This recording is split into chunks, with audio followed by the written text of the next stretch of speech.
Next speaker is Natalia Krysiak from New South Wales. Natalia's Churchill Fellowship in 2018 was to investigate best practice for designing child-friendly, high-density neighbourhoods, and she travelled to Singapore, China, Japan, Canada and the UK.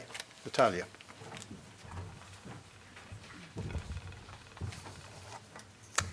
I'm here as an architect, a Churchill Fellow, who is really passionate about how we can design sustainable urban cities that prioritise the needs of children and their families.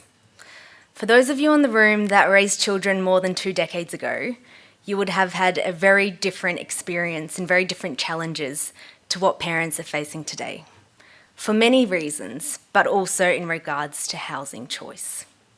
The dream of owning a detached home on a quarter-acre block is becoming unachievable for many Australian families. Increasingly, families are living in smaller units and apartments in our major cities, both by choice and by necessity. In Sydney, we are already seeing that over 25% of apartments are occupied by families with children, and this number is increasing year by year.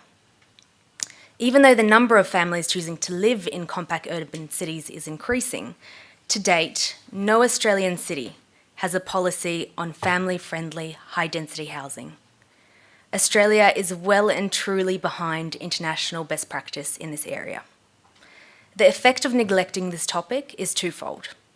Firstly, it affects the health of children and parents who are currently living in high-density housing, which is inadequate to their needs.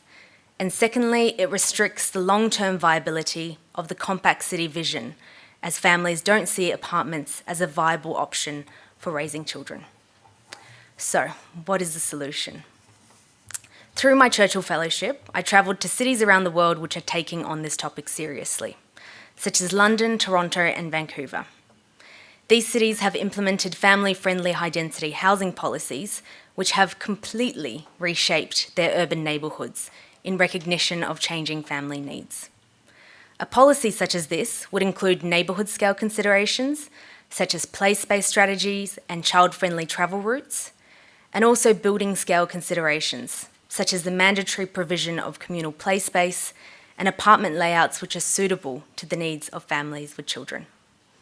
These solutions might seem simple, and even for some of you they might seem trivial, but I assure you that the impacts on livability are immense.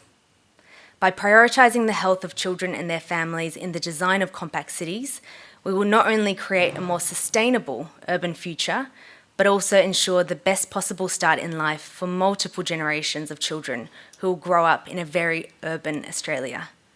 I hope that you will join me in creating and implementing this vision of an enhanced urban Australian dream. Thank you.